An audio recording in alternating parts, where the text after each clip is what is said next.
પરોળની વાત કરી શરૂઆતમાં. તમને ખબર છે પરોળ અમારું પુસ્તક છે હમણાં જ આવ્યું પરોળ, અને સવારે કરતા પરોળ જમે મેરી વચ્ચે બહુ ફેર પાછું આજે પછી કાલે રેગડમાં પછી અગાસી પર જતો રહો તો ગયા. તમારી જગ્યા એક જ હોવી જોઈએ, જે જગ્યાએ બેસો છો. પહેલી શરત એ છે જીવનના અમૂલ્ય દિવસોમાંનો આ એક અમૂલ્ય દિવસ છે મારા અને તમારા માટે. ઈશ્વરે પસંદ કરેલી આ એક સમયની અવધિ છે જે મારે અને તમારે શેર કરવાની. જેટલી ત્વરિતતાથી હું મોબાઈલના બટનને શેર કરું છું, લાઈક કરું છું, એટલી જ ગંભીરતાથી આખી જિંદગીને ગોલ્ડન બનાવવા માટેનો આ અડધો કલાક અહીંયા જ રાખજો. બહુ જ ઈચ્છા થાય કે મારે વાત કેળવી જ છે બાજુમાં, અને બહુ જ અગત્યની છે જેનાથી ભારત દેશ બંધ થઈ જાય એમ છે. તો એ પહેલી આપણે સાથે મળીને ભારતને બંધ થતું અટકાવી દઈશું.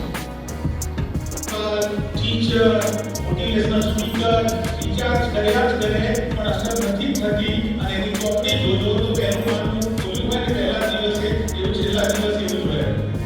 એની ટેક્સ્ટબુક કે નોટબુક ગમે તે જુઓ એવું જ હોય. કમ્પ્યુટર સરસ સ્ક્રીન ટાઈમ કપડા જેવું, અને જેની માં વાંચનની ક્ષમતા છે, હોશિયાર છે, નિયમિતતા છે, એની ટેક્સ્ટબુક જોજો. ગભરાઈ ગયેલી હશે કારણ કે એને ઉપયોગ કર્યો છે, એને સતત વાંચ્યું છે. એટલા માટે વાંચો ત્યારે શક્ય હોય ત્યાં સુધી અંડરલાઈન કરતા રહો. જ્યાં મહત્વનું લાગે એના પોઈન્ટ સાઈડ ઉપર ઉતારો તો મગજ નીચે જશે નહીં. મહત્વનો મુદ્દો 45 મિનિટ વાંચો તો 5-10 મિનિટ ઉભા થવાનું. વારંવાર કહીએ છીએ આપણે કે તમે 45 મિનિટ પીડીએફ એટલે 45 મિનિટ પછી 5 મિનિટ રિલેક્સ થવું જ પડે. એટલે તમે જ્યાં જગ્યા ઉપર વાંચો છો એ જગ્યા નિયમિત એક જ હોવી જોઈએ. આપણે યાદ રાખો, આજે રસોડામાં વાંચો, આજે પછી કાલે બેઠકમાં, પછી અગાસી પર જતો રહો તો ગયા. તમારી જગ્યા એક જ હોવી જોઈએ, જે જગ્યાએ બેસો છો. અને મરાઠી વાળીને નહીં, જે માનો છો એવું જ મટીરીયલ હોવું જોઈએ ટેબલ ઉપર, બીજું નહીં. અને મોબાઈલ નહીં. સામે ટીવી આ 28 દિવસના પ્લાનિંગમાં આવવું જોઈએ.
Mm-hmm.